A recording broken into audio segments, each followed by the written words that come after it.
It's the Real Estate Podcast, brought to you by ANZ Home Loans for financial well-beings. And welcome back to another episode of the Real Estate Breakfast. Another one right across your weekend as we talk real estate news 7 days a week, including on your Sunday morning. You might have just flopped out of bed, put the jug on, maybe you're having a coffee already, some healthy fruit, or perhaps it's just some mash-up fries and bacon. It all sounds pretty good on a Sunday if you ask me. And it is August the 18th today. We had another busy week, didn't we? Plenty of chatter around real estate.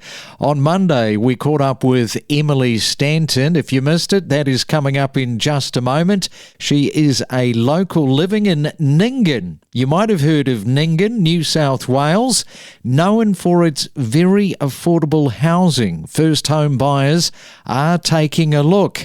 We also caught up with the chief economist at Oxford Economics Australia. That was Sean Langcake, talking about the cost of living pressures and the economy. Sarah Thompson there in Geelong was here, and we were talking an interesting chat about work pods on your existing property and or combining it with a tiny home. Can you do that in terms of getting a mortgage? Some very wise information coming from Sarah. And then on Friday we caught up with Margaret Lomas, and Margaret has got quite a large portfolio and she looks at ways of self-insuring. You might not have heard of that, but people are doing this with decent portfolios. It's something that Margaret is exploring. So that is all coming up next on our Sunday. Ready to step up your property knowledge? Access powerful insights with us. So I was born and raised in Nyngan. I'm a fifth generation local. So my great-great-great-grandfather was one of the original pioneers in the area. So yeah, I've got very deep roots here in Nyngan. I did go away to boarding school and university, but even when I was away, my heart was still always in Nyngan. So I came back. Tell us a little bit about what is attracting people into the area, because it's quite big with the mining and also the farming. Yeah, so mining and farming, they are our biggest industries. So we have a lot of employment in the mines. I think they employ about 500 people out there. A lot of employment on all the farms. It's just a really great place to raise kids. Like, I have 3 little boys and they're always out on an adventure. They're motorbike riding, or they're walking through the paddock collecting sticks, or they're water skiing on the river. It's just a really great little town to raise kids. So I think a lot of families stay around for that. It's a really easy, nice lifestyle. Houses are very hard to buy because there's only a few that are coming on stream.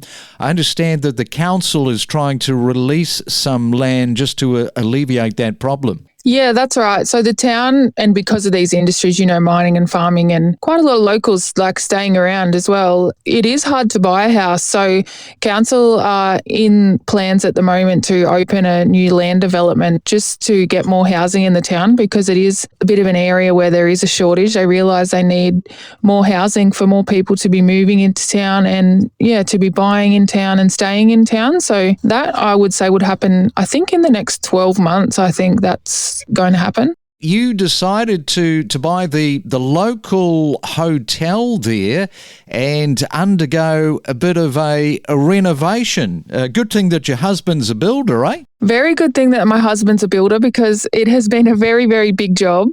So we purchased the hotel about 18 months ago. We first looked at it nearly 2 years ago, and we originally were only going to open it as accommodation. So that was the original plan. And then as it went along, the idea just expanded, and it's now a hotel, restaurant, accommodation. We've got an ice creamery, coffee. It's we've really tried to create a hub for the community. Yeah, it took us 15 solid months to renovate. We basically only used the shell of the building in the end. It was built in 1883. It's a big 2-story brick building, and it had been closed for 40 years as a hotel. Yeah, it was a very, very big job. I'm petrified of snakes. Did you find any snakes in the walls? We had one snake one day that tried to go into the dining room when the boys were having smoko. They all was very quickly up on top of their eskies. But yeah, I think he was just trying to find a new home and he scared the boys one day. So one snake throughout the job. Well, we think that we are kind of out of the danger zone now where we were likely to see more hikes. Of course, the RBA's been on hold since November last year, and they've been doing this dance where they've been telling the market and telling anyone that will listen, yeah, we're really thinking hard and about another interest rate hike. But, they've never really backed it up and come to the table with a hike. The reason being is that they're really conscious and they want to keep life in the labour market. We know that the best way forward for economic growth and for people to be able to keep up with their mortgages and their rents is to have a job. And so, if we're thinking about inflation, purely about inflation, which is the RBA's mandate first and foremost, there's a really strong case to have higher interest rates at the moment. Inflation is really well entrenched. It's above the RBA's target, but they've taken a very patient approach to bring it back down in order to keep life in the labour market. Now, there has to be a limit to their patience, but we haven't found it yet. And we do see things like utilities subsidies coming in from next quarter, an increase in Commonwealth rental assistance. So, inflation numbers are going to take a bit of a step down from here. So we kind of think that, we've ridden out that period where there might be another hike, and we see rates being on hold for the rest of the year. That does mean that, the question then becomes, well, when are they likely to cut? When am I going to get some relief on my mortgage payments? I think there the news isn't so good. We don't really see them being in a position to be able to cut rates until, around May next year. It's just taking such a long period of time. I've never known a property cycle like this. And I think that the RBA, they sat down and they thought, what's the key word that we can use to try and sort of paint a bit of a picture on the position that we are in? And the word that they came up with, Sean, is sticky. I have never heard that word so many times used. It's a sticky situation. Absolutely. Look, they're really referring to the persistence of inflation pressures, and it's really kind of evident. A lot of things, the prices for a lot of the goods and services we consume are set with reference to what inflation was last year. So we're coming out of a situation where inflation was as high as 7%. More recently, in the past year, it's been 4 and 5%. If you're changing prices now with reference to that, then you're putting your prices up by 4% or so. You can kind of see how that cycle kind of gets a bit of a life of its own. So the hope is that we're going to have a little bit of a circuit breaker in some administered prices with big utility subsidies coming through from Q3, which will give some relief. But yeah, I think we've all been a little bit surprised at the kind of life of its own that this inflation cycle's taken on. We are more than just a real estate podcast. Follow each week all of the main talking points and know your property. You're in the mortgage game here. There's a bit of a difference, isn't there, with tiny homes as opposed to somebody that's got a traditional house with, land? Yeah, absolutely. And it can be things like you can't put a tiny home on your property if you don't already have an established dwelling. So I suppose with the tiny homes, also funding as well is sometimes an issue, because if it's not a permanent structure, generally the bank can't lend against that land that they have unless they can get some cash out, so get a loan against the land and then pay for the tiny home to actually be put on that property. So that can sometimes cause a bit of an issue. And the same thing with pods. Generally, you can pick up the pods. If this is the same as the couple in Queensland, generally you could pick up that pod and take that to another site. So it's not a permanent structure, therefore the banks can't lend against it. Oh, okay. So even if we throw the scenario up that somebody has funded entirely their little tiny home on wheels and perhaps they've purchased a little bit of land, so we want to buy 2 pods. In this case, that's what they want to do. We want to buy 2 pods and we'll give you security over the land. They wouldn't look at that? No, at the moment, there's a client at the moment who has a large block of land they're allowed to build a permanent home on, but they can't get a tiny home on that because there's not a permanent home on it at the moment. The pods, though, I'm thinking in my head, the pods are those little office pods that you then have your private areas. They would be, I'm assuming, a pick up and take away from that site. Therefore, it doesn't add to the value of the property because it can be removed. Let's segue into people buying their first investment property this morning. As I said, it can be a little bit of a daunting prospect, this one. Perhaps, Sarah, start us off with what some of the key factors investors should be thinking about and also considering when choosing their first investment property. Yeah, look, I mean, there's all those things on the real estate agent side, that are really important. And then there's the difference with that for the finance side. So, obviously things like location and is there transport close by, infrastructure, schools, etc. But on top of that, the things we look for, especially on the lending side, are things like body corporate. Is it a large body corp that the investor is going to be paying? Because the banks will also put those body corp fees generally on top of people's normal living expenses. So it can actually reduce the amount you can lend in some instances. Things like size of apartments. So if it is an apartment, is it over a certain square meterage? Banks look at that as well. What sort of rental are you receiving? Do you have a good property manager? Obviously vital. If you're not going out to look at the property and check on the tenants and the place being looked after well, you really want a good property manager. Buyers agents can be fabulous. There's so many that we work with that help clients liaise with the real estate agent or find them the property. They can be very good to use. Things like building inspections, definitely getting a building inspection. If you're going to have it as an investment, you want to make sure that you're not going to be pouring money hand over foot with any issues with the property as well. And I suppose also established or build. If you look at building inspections and there's a lot of work to do, would you prefer to go a build? There's higher depreciation for that as opposed to an older property. So there's definitely lots of things to look at. Gain insights with exclusive conversations from real estate professionals about buying, selling and investing across Australia. It doesn't take much for an insurance company to say, oh goody, we can increase those premiums, let's put them up because we've got the floods and the fires. But the central argument that we've been talking about is around just how justifiable is the increased surge in premium prices versus the reality of where the rise in premiums should be at.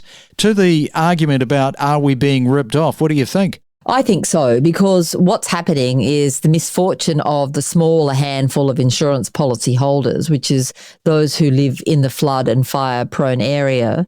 It's being shared amongst all policy holders now. I know that in my own portfolio, I've been absolutely shocked and horrified at how much I'm paying for properties that previously it may have been around $1,000 a year to insure a property, and now I'm looking at over $3,000 for that same property. So it's a big increase over what it used to be only 5 years ago. And this is for properties that don't exist in a high risk area. So they don't exist on a floodplain. They don't exist where there's a lot of trees around, so chances of bushfires. These are just ordinary, everyday suburban properties, and many of them are just very small 3-bedroom, 1-bathroom properties that are now costing me an absolute fortune to insure. You feel like you can't be without insurance, so you're kind of held to ransom by the insurance companies. But I think there has to be a different way of assessing risk. So let's discover the self-insuring, because when you say that, a lot of people will sort of go, what? What are you talking about, self-insuring? You've got a large portfolio. This is something that you've been thinking about, self-insuring right across that portfolio of properties. And this isn't something that I recommend for everyone. And if you have a single property, this may not be the best way to go. But when I think about all of the properties that I have, and I think about the insurance premiums that I'm now paying, then I'm probably looking at around $60,000 to $80,000 a year in insurance premiums. Now, notwithstanding the fact that they are a tax deductible cost to me, so I get back some of that by way of a tax deduction, we have to think about whether or not it's worth it and whether or not I'd be better taking that sum of money, placing it in offset against one of my mortgages so that I also am saving my interest on that, because for every $1 I have in offset, that's $1 of the mortgage that I don't pay interest on. So there's a savings to be made there. and keeping that as a fund to actually cover anything that goes wrong in my properties anyway. Now, to arrive at this decision, I went back over the last 5 years or so just to see how many insurance claims I'd actually made on my properties. And I think I only found 2, and they were for such a small sum of money that when I then add up all of the money that I've spent on these insurance premiums, I could have funded those repairs 10, 20, 100 times over by not paying the insurance premiums. Now, obviously, there's a downside and a risk. If you have a property that's in any kind of a potential flood zone, if there's any risk of heavy rain causing flooding to the property, if you're anywhere near the bush and there's a chance that your property may one day be engulfed by fire, then I'd never recommend self-insurance. You also have to understand the risks of self-insurance. So if I decide to self-insure my whole portfolio and one of my properties burns down, then that's then on me to rebuild that. So that's one of the risks that I would be taking. But I'm thinking about the fact that, at $80,000 a year, after 3 or 4 years, I've probably already got enough money in that fund to rebuild one of the houses anyway. And so it's definitely worthwhile doing the sums yourself, checking out all of the facts. You've really got to take on board all of the facts and just asking yourself whether it's worthwhile self-insuring your properties rather than, paying so much money across the board. We connect you to the best real estate information across Australia. The Real Estate Podcast.